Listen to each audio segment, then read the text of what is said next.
Assalamualaikum warahmatullahi wabarakatuh.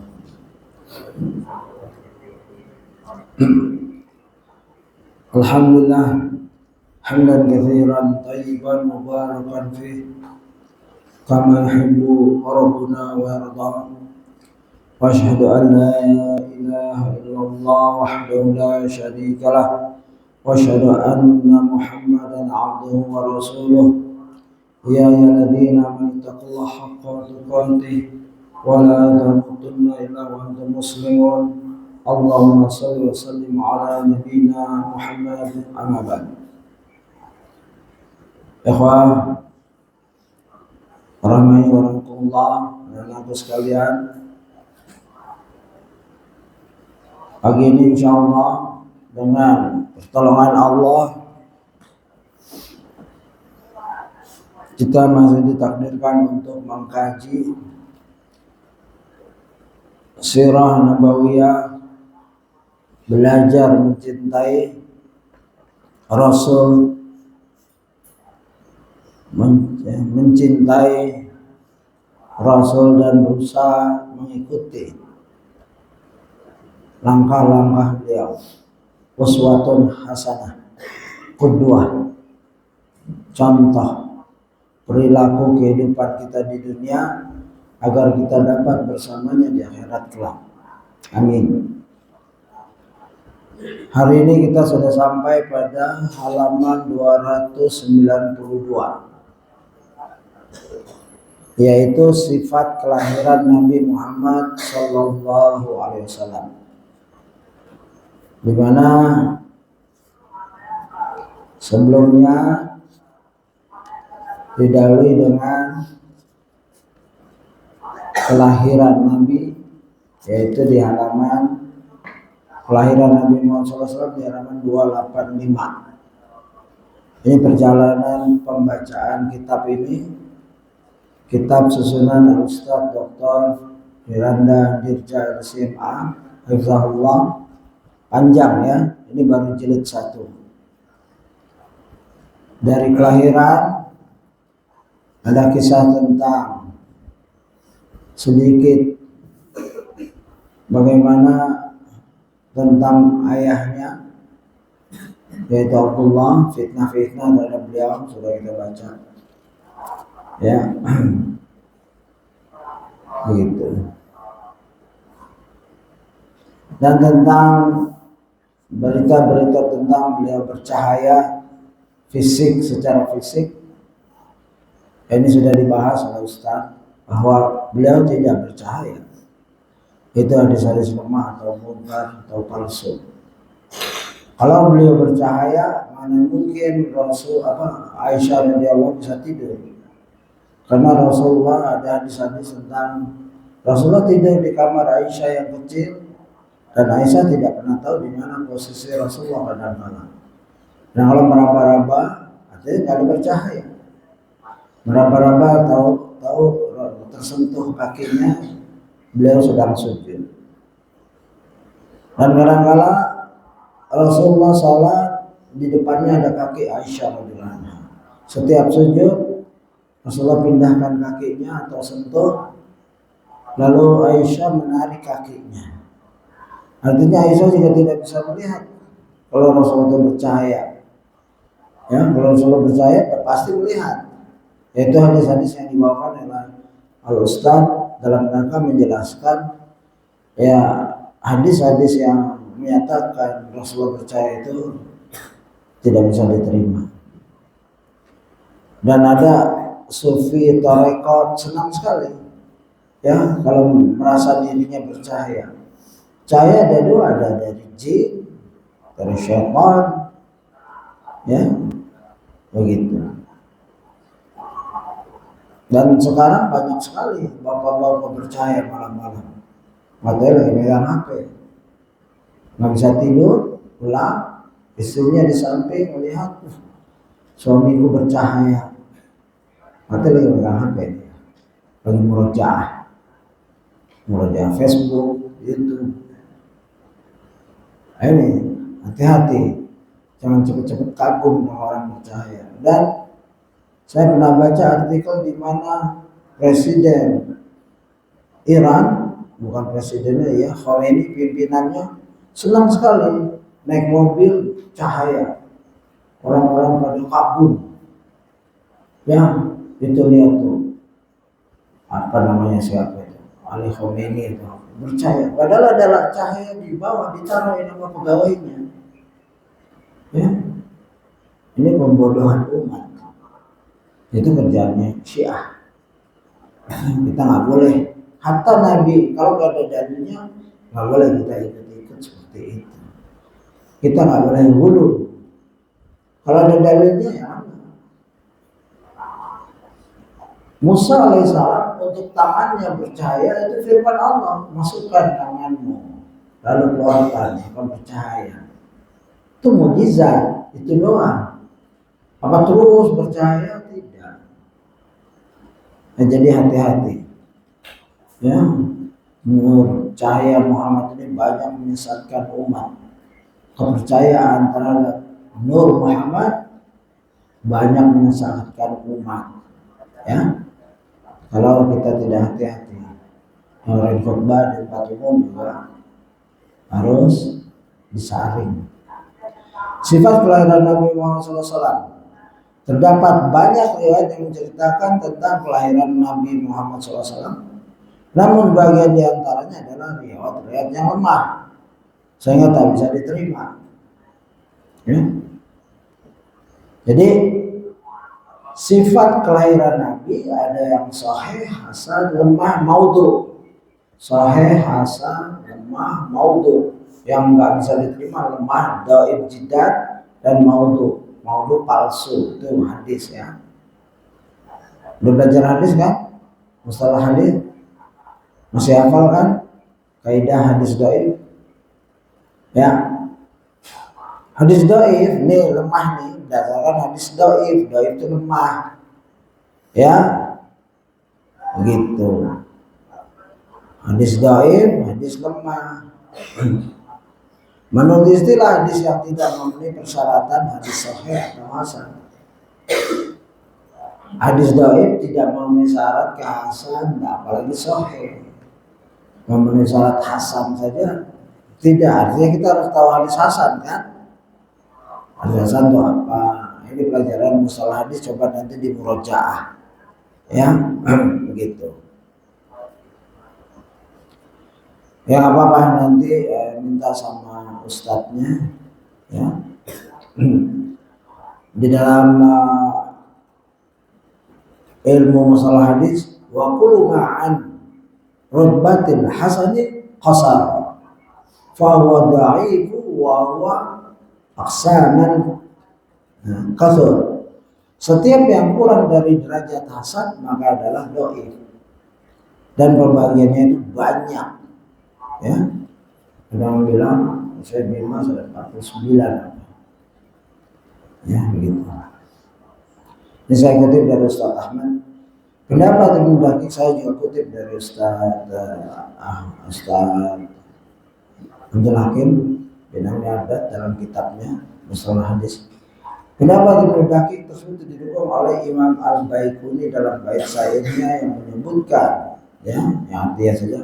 Artinya tidak jauh beda dengan pendapat Ibnu Daqiq, akan tapi Al-Baiquni menjelaskan bahwa yang dimaksud kehilangan syarat-syarat hasan adalah terbagi menjadi beberapa bagian, yaitu hilangnya syarat hadis hasan. Artinya kalau kita mau tahu hadis dhaif, pelajari dulu hadis hasan, dan ini bukan tempatnya. Ya, nanti kamu murojaah sendiri.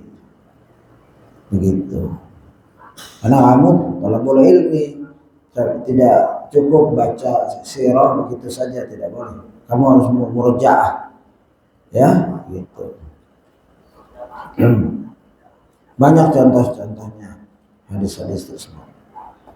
Baik, di antara sebelum itu kalau kita Google, ya, memang banyak berita-berita tentang peristiwa, ada lah begitu, bukan banyak, tentang peristiwa Rasulullah sebelum lahir. Di antara ini kalau Google 12 peristiwa menjelang kelahiran Nabi, tapi tidak dijelaskan ini sahih, hasan, dhaif, maudhu. Nah, itu karena hati-hati dalam browsing. Nggak boleh kita main tanda-tanda kelahiran Nabi. Nanti siapa aja ngasih, orang awam, anak SMP, motif langsung kita telan. Nggak boleh begitu, anak-anakku sekalian. Ini Google dunia yang banyak nggak ketahuan siapa yang nulis. Kalau maupun search bilang al-manhaj, as-sunnah begitu, nanti dikasih tanda-tanda kelahiran Nabi. Ya, saya contoh nih. Ya, 12 peristiwa menjelang kelahiran Nabi. Ini nggak usah dicatat. Ini nggak ada jelas nih. Nggak dibilang doib dengan Hasan. Ya, satu. Saya udah bacakan di tempat lain. Tanah haram tumbuh subur. Dua, Siti Aminah bermimpi bertemu Nabi Ibrahim. Ini dari Google ya. Aku dicatat. Belum tentu sahih. Dan nggak nyebutin sumbernya. Tiga, rumah Abdullah memancarkan cahaya hingga negeri Syam. Empat, berhala-berhala di muka bumi terjungkal. Masih dari kitab Nikmatul Kubra alal alam. Abdul Muthalib pada malam menjelang kelahiran Nabi SAW pergi ke Ka'bah untuk bermunajat, ya, dan seterusnya. 5, kemunculan burung ababil, yaitu kalau itu benar. 6, istana Kisra terguncang, ya, sumbernya tidak ada. 14, menaranya roboh, menghancurkan tempat peristirahatan raja. 7, Al-Mubizzan bermimpi melihat onta-onta mengarungi sungai Tigris. Ya, ini juga sumbernya ada. 8, api Majusi yang 1000 tahun menyala akhirnya padam. Majusi adalah agama kepercayaan yang menyalakan api. 9, air di danau sawah surut. 10, mata air Kisra mengering. 11, runtuhnya gereja Buhaira. 12, para kitab melihat bintang besar, ya. Para kitab Yahudi dahulunya termasuk sebagai orang yang menunggu. Mereka melihat bintang besar. Wallahu a'lam. Ini nggak ada dasarnya. Kalau Ustaz memilah-milih, ya, di antara kisah tentang ini yang sampai kepada kita dengan riwayat lemah adalah, ya, bahwasanya beliau SAW dilahirkan dalam posisi duduk bersandar dan matanya melihat ke atas langit, bukan seperti posisi kelahiran bayi biasa. Lahir langsung duduk matanya ke atas gitu. Ya.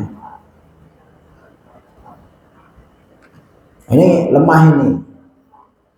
Enggak disebut sumbernya, tapi itu dilemahkan di dalam list daftar hadis-hadis lemah. Bahwasanya ketika beliau selesai baru saja dilahirkan, beliau selesai kemudian diletakkan di atas batu. Batu tersebut pun seketika pecah dan keping-keping agar Nabi Muhammad tetap melihat ke atas. Ya, ini juga, ya, semua yang saya sebutkan ini, yang saya bacakan ditetapkan kelemahannya oleh Ustadz Firanda. Beliau S1-nya hadis, ya. Bahwasanya ketika melahirkan Muhammad SAW, jimat-jimat besi yang dipakai oleh Aminah langsung terpotong-potong. Bahwasanya Aminah bermimpi bertemu dengan seorang yang memerintahkannya untuk menamai anaknya dengan Muhammad SAW. Bahwasanya tatkala Nabi SAW dilahirkan di, ya, istana Raja Persia pun bergetar hebat, sama kayak yang tadi itu. Itu lemah artinya, karena ada tadi di situ kan. Bahwasanya tatkala Nabi dilahirkan SAW, istana Raja Persia pun bergetar hebat. Bahwasanya tatkala Nabi SAW dilahirkan, api yang disembah oleh kaum Majusi padam seketika. Tadi itu lemah, ya.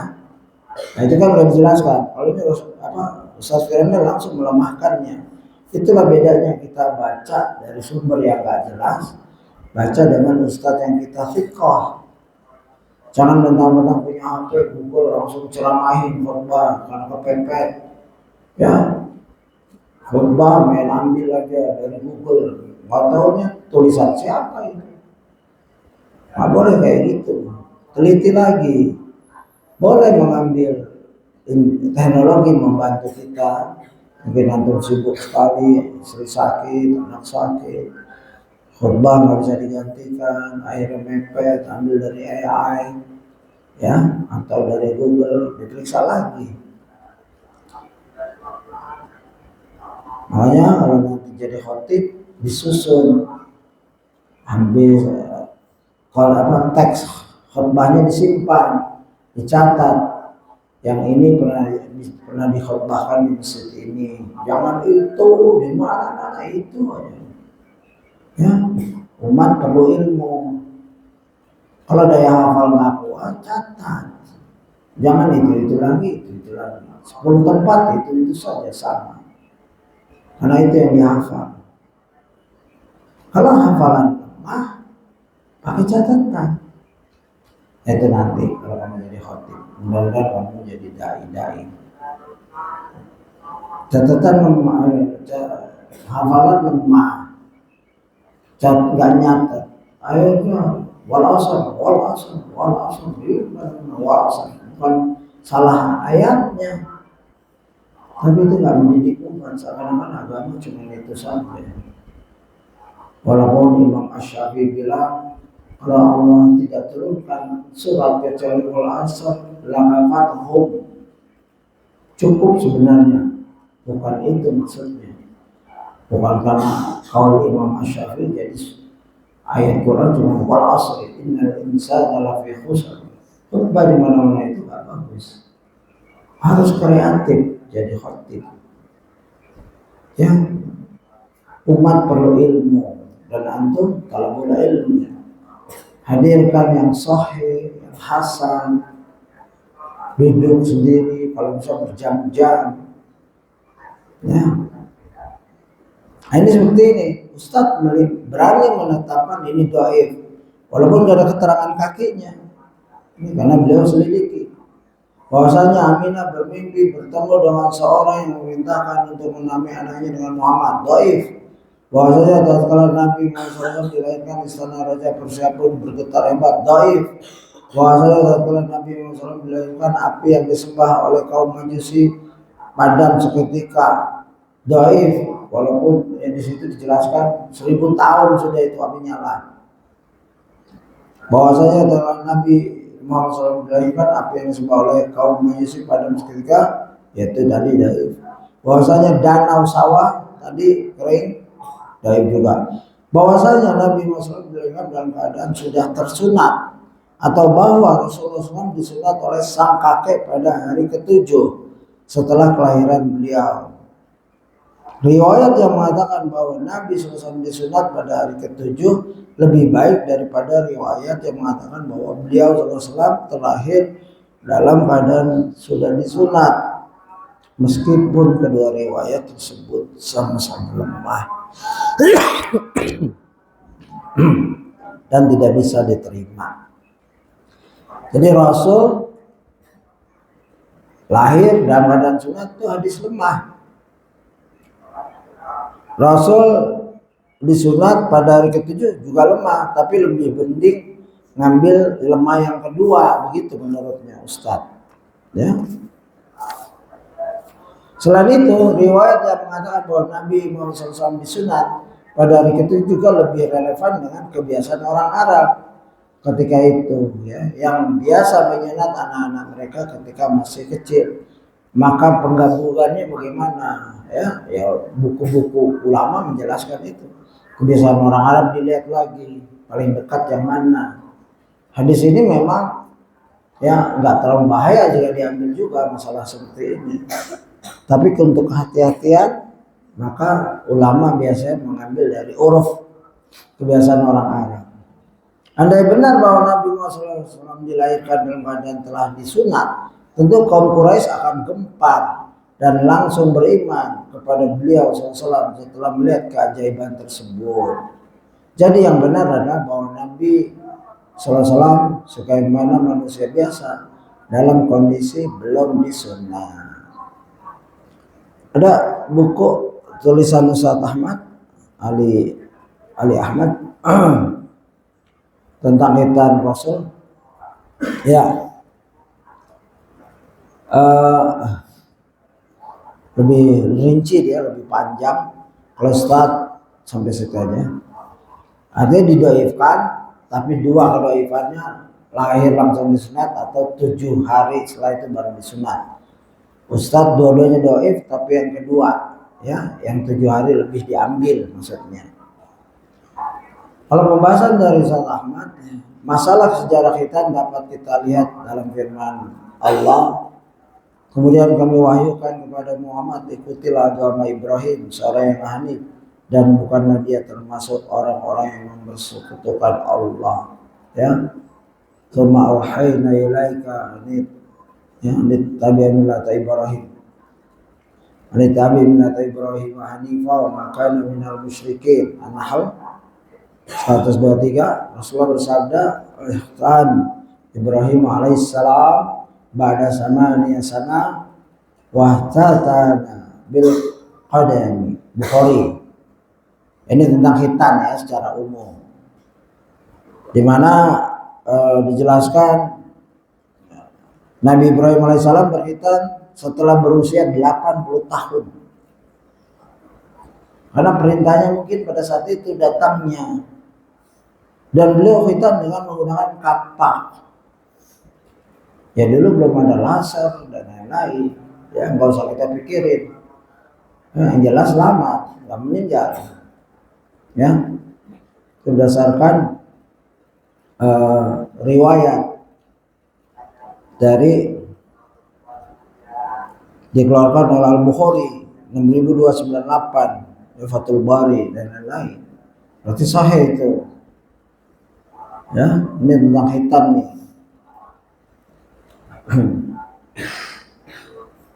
Sekarang udah nggak ada orang. Masih ada nggak orang sunat dengan kapak? Mungkin di dalam di Afrika itu. Makanya di Afrika ada kasus di mana wanita-wanita disunat dan ditinjau secara kesehatan kurang bagus karena mereka sunatnya tidak bagus. Makanya dilegalkan. UNESCO atau kesehatan dunia menyatakan tidak boleh wanita disunat gara-gara salah pelaksanaannya, menzalimi wanita begitu. Kalau laki, maka sampai masuk ke Indonesia, ke negara-negara mayoritas Islam, wanita nggak boleh sunat, sampai Australia dan sekarang juga gitu. Ini karena salah pelaksanaannya. Sebenarnya sunat wanita kemuliaan, sholat sunat laki-laki wajib. Makanya kalau berteman dengan para mualaf di Australia, toto ikhwan kita hilang, kita tanya kemana, mereka diam-diam saja. Sunat. Oh, ya, umur 50, 40 sama seperti Ibrahim alaihissalam umur 80. Ya, menghilang seminggu, 2 minggu karena orang tua kan lebih lama proses penyembuhannya. Dan dari Usaim bin Kulaib, dari bapaknya, dari kakeknya, maksudnya kakeknya datang kepada Nabi SAW dan berkata, aku telah masuk Islam. Maka Nabi SAW bersabda kepadanya, buanglah darimu rambut kekufuran dan berkhitanlah. Ya, ini kalau dari bukunya Ustaz Ali Ahmad, ya, hadis ini hasan, dikeluarkan oleh Abu Daud, Ahmad dan Baihaqi. Cukur rambut, buruk kekafiran, dan buang yaitu khitan tadi. Itu kalau orang baru masuk Islam dan rangka mengikuti fitrah. Dari Abu Hurairah radhiyallahu anhu dari Nabi SAW bersabda, fitrah itu ada 5: khitan, mencukur bulu kemaluan, memotong kuku, mencabut bulu ketiak, dan mencukur kumis. Ya, al-fitrah itu khamsah atau khamsun min al-fitrah, al-khitan wal istikhdadu wa taqlimul azfari wa naqful ibati wa qassus syarib. Ya, jadi hendaklah kita menjaga fitrah ini. Ya, khitan, cukur bulu kemaluan, memotong kuku, dan jangan digigit-gigit ya, karena secara kesehatan kuku ini mengandung banyak bakteri. Kalau belum sempat ya biarkan saja, dibersihkan saja. Mencabut bulu ketiak dan mencukur kumis. Al-Alama Syekh Shalih bin Fauzan bin Abdullah Al-Fauzan Allah berkata, di antara keistimewaan yang dibawa oleh agama yang lurus ini adanya perkara-perkara fitrah yang berlaku, sebutannya dalam hadis tersebut disebut perkara-perkara fitrah. Karena pelakunya tersifati dengan fitrah yang Allah ciptakan manusia di atasnya. Allah menganjurkan dan mendorong mereka untuk melakukannya agar mereka berada pada sifat yang paling sempurna dan paling mulia, agar mereka berada dalam keadaan yang paling elok, paling indah. Perkara-perkara itu merupakan sunnah jalan hidup lama yang telah dipilih oleh para nabi dan seluruh syariat bersepakat di dalamnya. Fitrah itu ada dua, fitrah batin yaitu tauhid, fitrah fisik yaitu ini cukur, ya, rapikan. Kalau Ustaz Abdul Hakim Haddad menguatkan yang di trim, bukan cukur habis. Beliau saya udah berkali-kali melihat orang ikhwan yang ikut kajian, kalau sininya diklimiskan, cukur habis ditegur. Antum salah paham ini, gitu. Ya, berapa kali di depan begitu. Cukur, ditrim, dan memang ini namanya ditrim, dirapikan. Ya, kalau ini ada dua, ada pendapat seperti ini, gitu, ada membiarkan. Maka ulama Saudi, Afghan, banyak kan membiarkan. Boleh. Kalau mau rapikan pegang gini, cukur. Untuk kalau ada jenggot jangan dicukur. Ya, sunnah itu. Sudah ada keluar jenggot belum? Belum. Masih pelontos semua ya, insya Allah. Khair insya Allah. Gitu. Dijaga itu. Ustaz Firanda pernah sering ngomong, andaikan jenggot itu disewain, saya sewa, boleh. Dia ilmunya Masya Allah, tapi jenggotnya nggak keluar. Makanya kalau pergi kajian, yang dihormati supirnya jenggot, jidatnya hitam, yang disuruh ceramah, supirnya. Ustaz Firanda cengeng ketawa aja, sering cerita begitu beliau. Ya, dan bukan Ustaz Firanda aja, ada beberapa ustadz yang tidak ada jenggotnya. Kalau itu nggak apa-apa, kalau nggak tumbuh ya nggak apa-apa.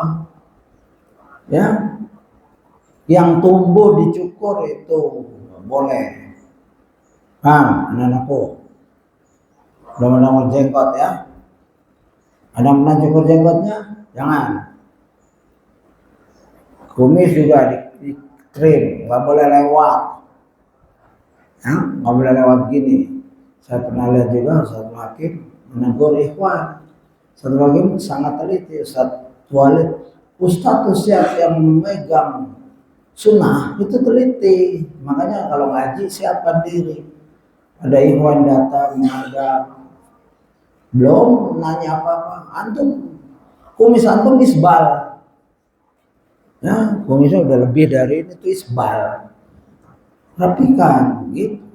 Sama Syekh Walid juga, semua syekh-syekh yang kuat dengan sunnah menegur, jangan malu, jangan marah tegur gitu, antum salah.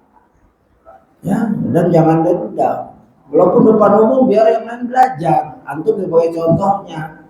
Rasulullah kan suka begitu juga depan umum.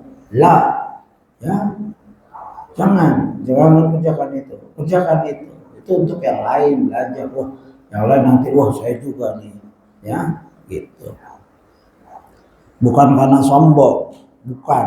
Kalau guru menegur kamu karena cinta, ya. Jadi ada dua. Keindahan rohani kita adalah jauh dari syirik, fitrah itu, yaitu fitrah qalbun salim. Ya. Yauma la yanfa malu wala banun illa man atallaha bi qalbin salim. Hari di mana tidak bermanfaat harta, mal wala banun dan anak kecuali orang yang datang dengan hati yang selamat. selamat dari kesyirikan, bid'ah, kabair, begitu. Hatinya bersih. Ya, bahkan yang kecil-kecil, ria dan lain-lain, kalau bisa kita menghadap Allah, bersihkan dulu diri kita itu. Ya, itu fitrah. Kullu mauludin yuladu alal fitrah. Setiap orang bayi lahir dalam keadaan fitrah, baik fitrah hatinya, kepercayaannya itu menyembah Allah, dan fisiknya. Jarang ada ya, fitrah masih belum berjenggot, masih belum berkumis, kukunya juga nggak panjang mungkin, ada mungkin yang panjang potong. Sebagaimana disebutkan ya, perhatikan gitu. Hadis yang berkaitan dengan masalah khitan ya, memang banyak, tapi semuanya lemah, ya kan? Di antaranya Anas bin Malik berkata, bersabda Rasulullah, termasuk bagian karomahku, kemuliaanku dari Allah, aku dilahirkan dalam keadaan telah dikhitan dan tidak seorang pun melihat auratku. Ini lemah, ya. Dari Anas bin Malik kalau Rasulullah SAW, ya, min karamati ala Allah an wulidtu ya mahjujan walam yara hadun sawati, gitu. Ini hadis diriwayatkan oleh As-Sabrani, As-Saghir, dan dalam As-Saghir Rasad dalamnya ada Sufyan bin Ibnul Fazari, sedangkan dia perawi yang tertuduh dusta. Ya, sedikit kita belajar tentang ilmu hadis, nggak apa-apa. Di sirah ini akan banyak perbendaharaan ilmu-ilmu yang ya anak-anakku sekalian harus pelajari, murojaah. Adapun perkataan bahwa hal tersebut merupakan kekhususan Rasulullah SAW maka tidak benar, karena landasannya tidak sah. Bahkan hal ini terbukti adanya beberapa kelahiran bayi dalam keadaan khitan. Nah, bahkan ada bayi-bayi lain keadaan khitan. Ini kata Ustaz Ahmad. Sebagaimana dikatakan oleh Imam Ibnul Qayyim rahimahullah dalam Zadul Ma'ad, Fatwa Lajnah Daimah, dan Liqa al-Bab al-Maqtuh. Jadi ada bayi-bayi bukan nabi, bukan wali, bukan apa, tapi sudah dikhitan. Siapa yang hitan? Wallahu a'lam. Ini proses alami atau apa? Jadi bukan kekhususan nabi. Andaikan nabi pun lahir dalam keadaan dikhitan. Pendapat kedua, Jibril yang menghitan. Ibnu Qayyim juga menjelaskan bahwa hadis-hadis sahih tentang kisah Rasul-Rasul pembelanda dan Nabi tidak satu pun menceritakan tentang sunat. Hadis sahih banyak tentang belahan Nabi, belahan dada Nabi dan lain-lain, tapi tidak tentang sunat. Semua hadis yang meriwayatkan Jibril menghitan Nabi adalah saj dan gharib, aneh. Pendapat ketiga, pendapat yang paling cenderung benar dan sesuai realitas adalah pendapat ketiga bahwa Nabi dikhitan oleh kakeknya Abdul Muttalib saat berusia 7 hari sebagaimana kebiasaan orang-orang Arab zaman dahulu. Jadi mufakat ya, Ustaz Ali Ahmad dan Ustaz Firanda. Ya. Dalam kitab Tuhfatul Maudud bil Ahkamil Maulud halaman 21 Ibnu Qayyim. Imam Az-Zahabi dalam talkhisnya berkata, kami tidak mengetahui keabsahan hadis tersebut. Bagaimana mungkin dapat dikatakan mutawatir? Ya, tahu kan mutawatir itu maksud perawinya lebih dari sekian, banyak pokoknya. Ya, keabsahannya aja masih kami ragukan, kata ada yang bilang mutawatir. Adapun perkataan sebagian ulama, hadis tersebut mutawatir maksudnya adalah hadis tersebut sangat masyhur, terkenal. Karena terdapat banyak hadis dalam hal ini. Ya, begitu.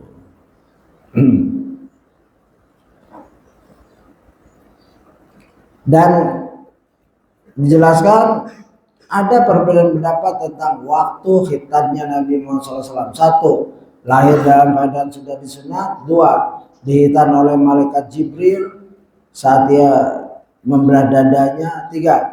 Disunat oleh kakeknya yaitu Abdul Muttalib sesuai tradisi orang-orang Arab. Ya, begitu. Jadi ada 3 keadaan Nabi itu disunat. Ya, lahir dalam badan terhitam sudah, itu hadis-hadis lemah banyak kan.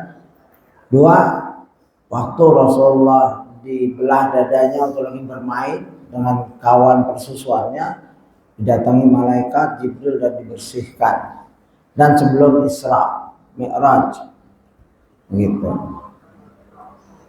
Yang ketiga, yang ini yang dipilih oleh para ustadz dan ulama, yaitu oleh kakeknya Abdul Muthalib. Ya, gitu. Diriwayatkan bahwa Abdul Muthalib kakek Nabi menghitan Nabi sallallahu alaihi wasallam pada hari ke-7 kelahiran beliau dan membuat jamuan makan serta memberi nama dengan Muhammad. Ya, ini lebih kita kuatkan aluba fi ulumil, ya, fi ulumil dari kitab itu. Ini dari tafsir Qurtubi, tafsir surah Al-Baqarah, itu penjelasan tadi.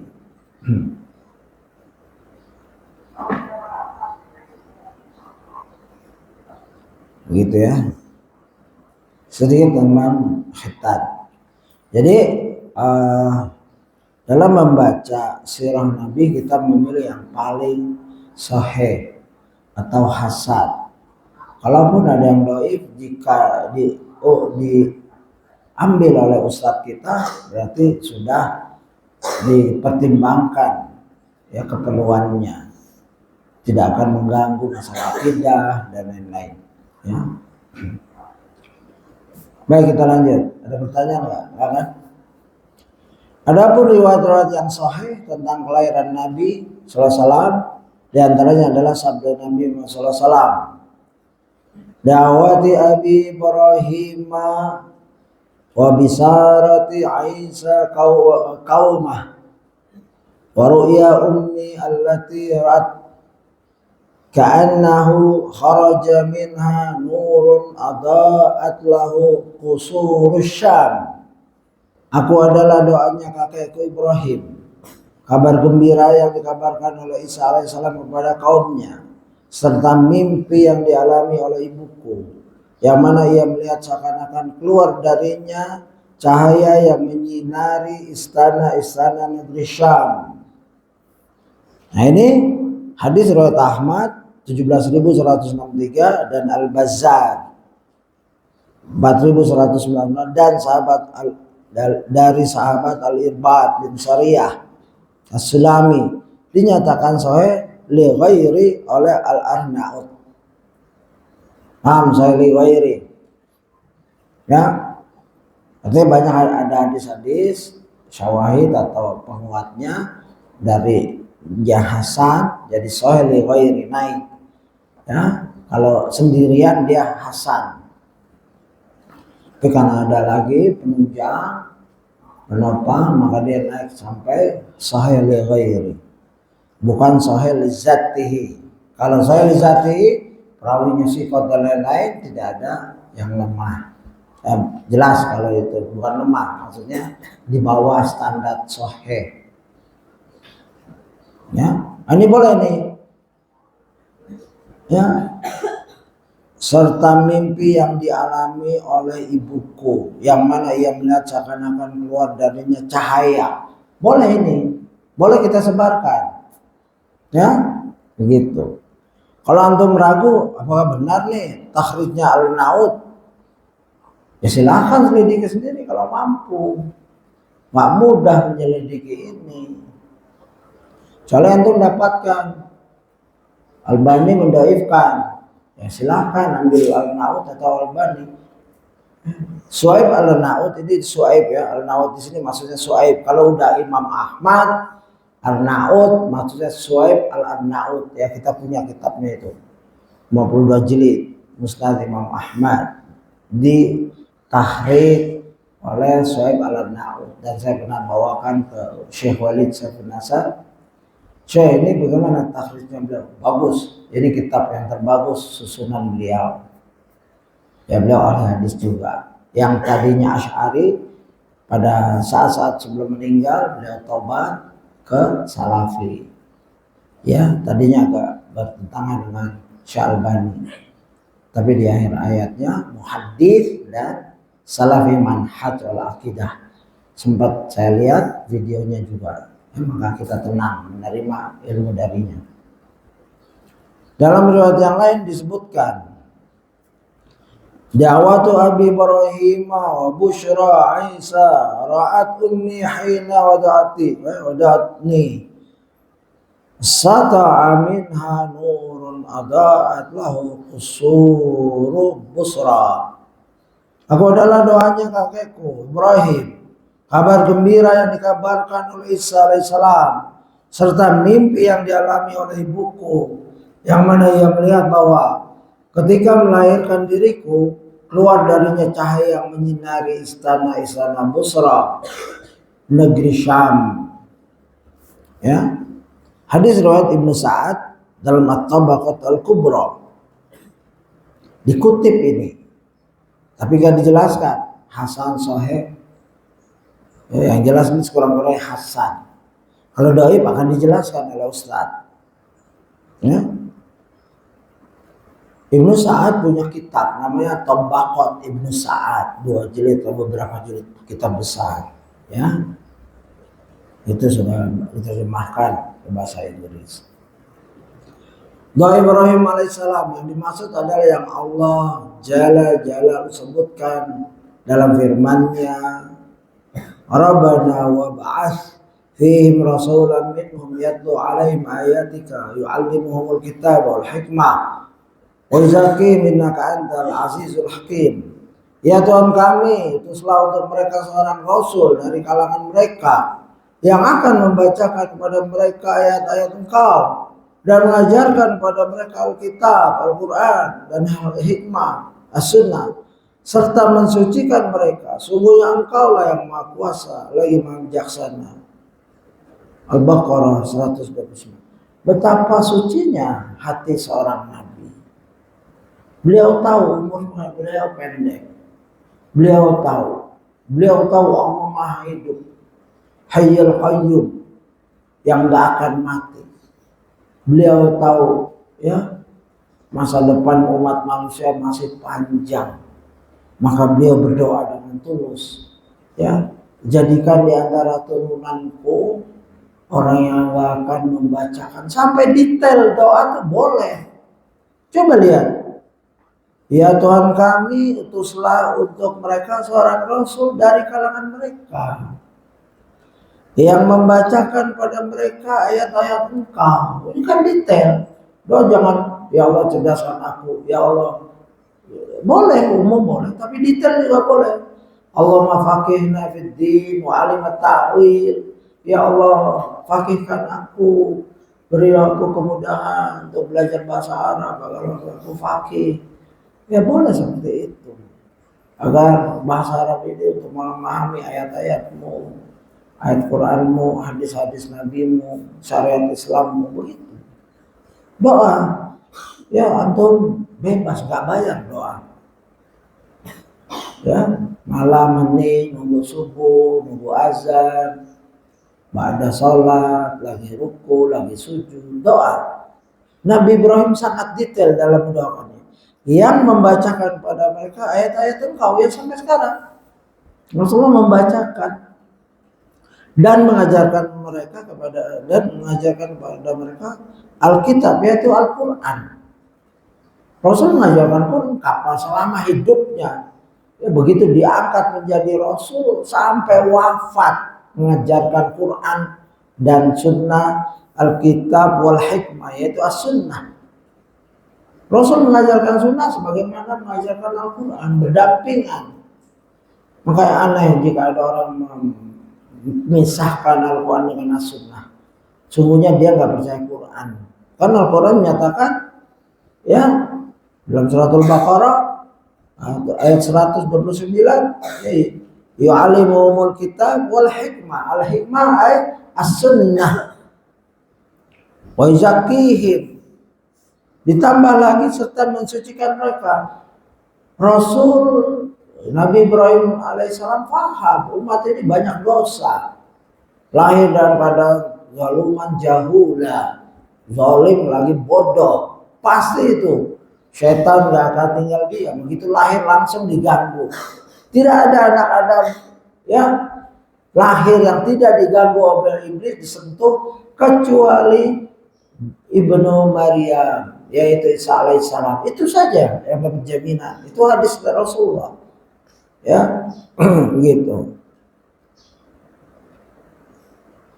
Mensucikan yang dari tadi membunuh anak perempuan hidup-hidup, yang tadi makan riba, yang tadinya berzina, punya istri, pengen anaknya ganteng, dianya nggak ganteng, anaknya pengen ganteng, disuruh berzina dengan orang ganteng, akhirnya lahirlah bukan ganteng, tambah jelek, apes 2 kali itu,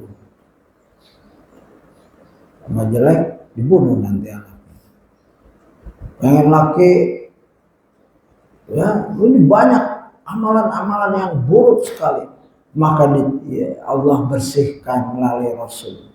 Diajar bahwa itu tidak boleh, itu haram, riba haram, khamr haram, berjudi haram, berzina haram. Itu pembersihan, tazkiyatun nufus. Jadi bacain kitab, mengajarkan hikmah, sunnah, membersihkan keburukan-keburukan kita sampai sekarang, sampai nanti ya mendekati hari kiamat. Ya, begitu. Itu dari doa kakek-kakeknya Ibrahim alaihissalam, dan diakui oleh Nabi. Ya, udah 2 hadis itu. Gitu. Dan doa itu kalau perlu sebut wa anta arhamur rahimin, ya, wa anta ghafurur rahim. Boleh kita setelah doa dalam bahasa Indonesia, engkau maha pengasih maha penyayang, engkau maha pengampun, ya begitu. Dan di sini di innaka antal azizul hakim, engkau lah yang maha kuasa lagi maha bijaksana. Allah maha kuasa, Ibrahim tahu banget, mampu Allah menurunkan mengutus hambanya nanti kapan nggak tahu. Ya, Ibrahim diberi pengetahuan, ada pengetahuan itu, ya, tapi detailnya tanggal berapa, wallahu a'lam. Ya, tapi Ibrahim faham bahwa Rabb yang dia minta ini, ya, Al-Aziz Al-Hakim, Maha Kuasa lagi Maha Bijaksana. Ya, tugas kita menjalankan doa buat ibadah. Ya, walaupun kita nggak melihat, apakah Nabi Ibrahim melihat? Bedanya jauh sekali. Sebelum Masehi beribuan tahun tidak melihat, tapi beliau sudah melihat dengan hati batinnya. Ya, akan ada seorang Rasul, ya, sudah dikabarkan. Dan kabar gembira yang disampaikan oleh Isa alaihissalam adalah yang disebutkan dalam firman-Nya. Ya, Ibrahim alaihissalam, terus Isa alaihissalam. Wa qala Isa bin Maryam ya bani Israil inni rasulullah ilaikum musaddiqan lima baina yaday min at-taurati wa bashiran bi rasulin ya'ti min ba'di ismuhu Ahmad. Falamma ja'ahum bil bayyinati qalu hadza sihrun mubin. Dan ingatlah ketika Isa ibnu Maryam berkata, hai Bani Israel, sesungguhnya aku adalah utusan Allah padamu, membenarkan kitab sebelumku, yaitu Taurat, dan memberi kabar gembira dengan datangnya seorang Rasul yang akan datang sesudahku, yang namanya Ahmad. Ya. Maka tatkala Rasul itu datang kepada mereka dengan membawa bukti-bukti yang nyata, mereka malah berkata, ini adalah sihir yang nyata. Surat Shaf ayat 6. Isa alaihissalam untuk Bani Israel aja, bukan untuk seluruhnya. Tapi dimanipulasi dengan si paus atau seperti itu, dia ngaku Rasul, diangkatlah Isa alaihissalam anak Tuhan, maka disebarkanlah dengan kekuatan persenjataan menyebarkan agama ini ke seluruh dunia, padahal nggak ada kewajiban mereka. Ini untuk Bani Israel, ya begitu. Ya Bani Israel, selalu Isa alaihissalam ya Bani Israel. Kalau Rasulullah tidak, ya ayuhan nas, wahai manusia, ya begitu. Dan Rasul Isa alaihissalam baru diutus ya membenarkan kitab sebelumnya yaitu Taurat. Tugasnya membenarkan Taurat yang benar, yang belum dirubah. Benar, kalau ada tulisan di Taurat seperti Uzair ibn Allah, Uzair adalah anak Allah, Isa nggak sepakat itu karena itu nggak benar. Ya, dan memberi kabar gembira dan basir, memberi kabar gembira ke depan, ya, bahwa akan datang seorang Rasul yang akan namanya itu Ahmad, ismu Ahmad. Begitu mulianya nabi-nabi, ya, mereka saling mengabarkan. Rasulullah menceritakan keagungan nabi-nabi, nggak disembunyikan, ya, begitu. Maka tatkala dan yang ini yang memberatkan, maka tatkala Rasul itu datang kepada mereka dengan membawa bukti-bukti yang nyata, mereka malah berkata ini adalah sihir yang nyata. Ini kejahatan mereka, kejahatan umatnya Nabi Muhammad, kaum jahiliyah, ya, dan orang-orang ahli kitab juga. Sudah jelas datangnya seperti matahari di siang hari, siang bolong, mereka menutup. Yahudi juga menutup berita-berita tentang Nabi Muhammad. Sebagaimana pernah kita lewati satu hadis di mana Nabi ada seorang menyatakan aku harus ikuti dua orang ini, yaitu Rasulullah dan Abu Bakar, tiga orang. Lalu diikuti sampailah Nabi ke suatu tempat di mana seorang Rabi sedang membaca kitab Taurat untuk menghibur diri karena anaknya di depannya anaknya lagi sakit sekaratul maut, ganteng anaknya, ya, untuk menghilangkan sedih dia baca Taurat. Lalu Rabi datang ini, apakah ada namaku di situ di Taurat dan kisahku, ya. Rabi ini selagi nasibnya gitu mungkin begini. Langsung goreng, nggak ngejawab ya, nggak jawab enggak. Dia gini, anaknya melihat itu, padahal dia lagi sakaratul maut, berdiri dan bilang, ya, demi Allah, ya, secara makna namamu disebut di Taurat dan beritamu ditebus. Langsung dia asyhadu an la ilaha illallah wa asyhadu annaka Muhammad Rasulullah, langsung meninggal. Langsung Nabi bilang, ini orang Islam, minggir. Dia urus sama Rasul. Berbahagialah anak muda itu. Ya, syahadat meninggal jannah. Miftahul jannah, la ilaha illallah. Belum sholat, belum zakat, belum jihad, nggak pernah disiksa. Ya, Allah mau masukkan jannah mudah. Ya, dan andaikan kita ini dikasih umur 100 tahun, ibadah nggak pernah hilang, sunnah wajib, terus nanti masuk jannah sepanjang masa, ya, kekal di jannah, itu ibadah 100 tahun nggak ada artinya. Dan kita masuk jannah bukan karena ibadah kita, karena rahmat Allah, seperti orang ini, ya. Tapi Yahudi Nasrani yang jahat nyatakan hadza sihrun mubin, begitu. Serem ya mereka. Sihrun mubin, hadza sihrun mubin. Ini sihir ini. Ya, sebagaimana bulan dibelah, mereka bilang ini sihir, sihirnya sangat. Ujung-ujungnya menolak. Ya. Dikisahkan bahwa setelah melihat mimpi tersebut, Aminah pun menceritakan dan menyebut-nyebut tentang anak yang akan dilahirkannya kepada masyarakat Arab. Lihat tafsir Ibnu Katsir.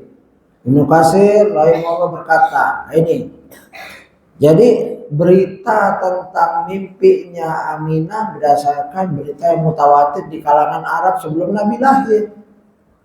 Ya, dia ceritakan aku mimpi kayak gini, aku mimpi kayak gini. Nabi belum lahir, dan setelah Nabi lahir aku mendengar juga Nabi menyatakan itu. Kalau misalkan Nabi tidak menyatakan itu, ya kita nggak tahu dan kita nggak boleh mengambil dari berita itu. Karena Nabi mentakrir, menetapkan bahwa aku adalah dari mimpi, ya gitu. Itu yang kita pegang. Ya ini dalam ilmu ini. Ya. Dan banyak orang-orang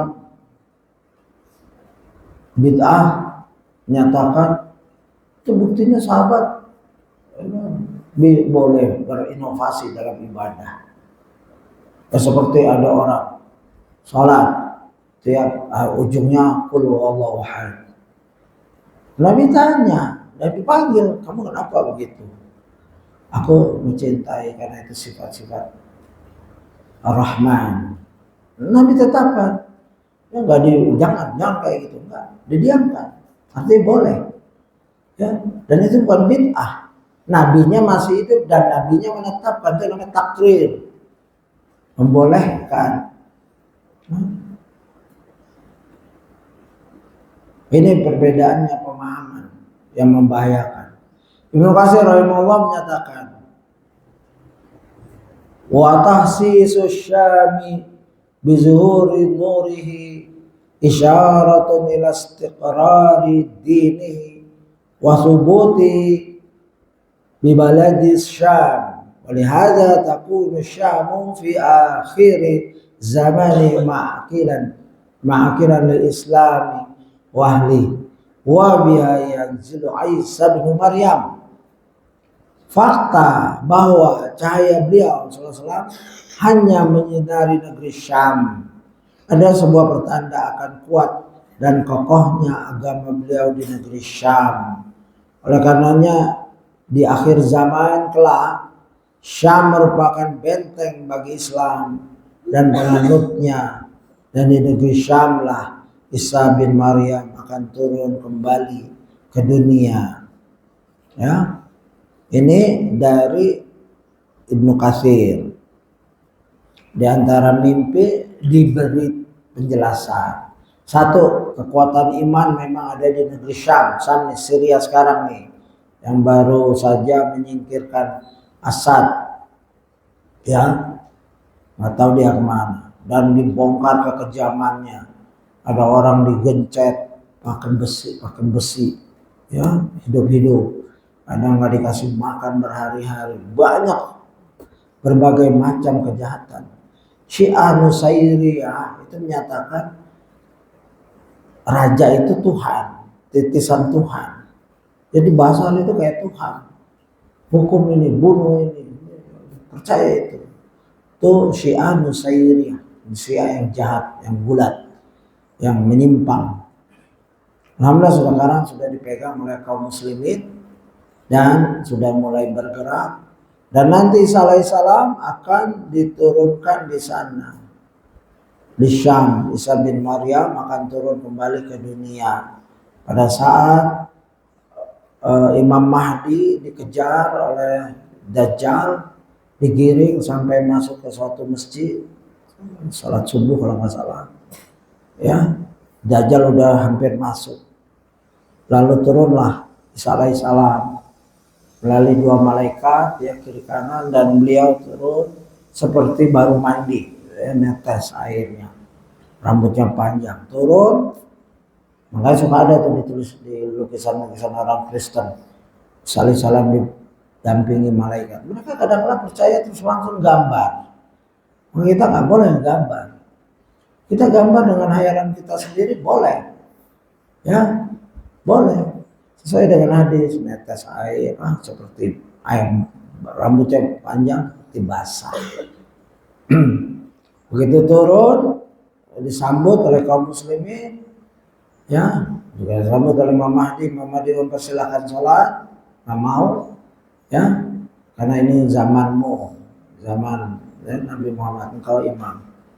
Selepas sholat, Isa alaihissalam suruh buka itu pintu, karena Dajjal dan pasukannya itu udah mulai merangsek masuk. Buka itu pintu.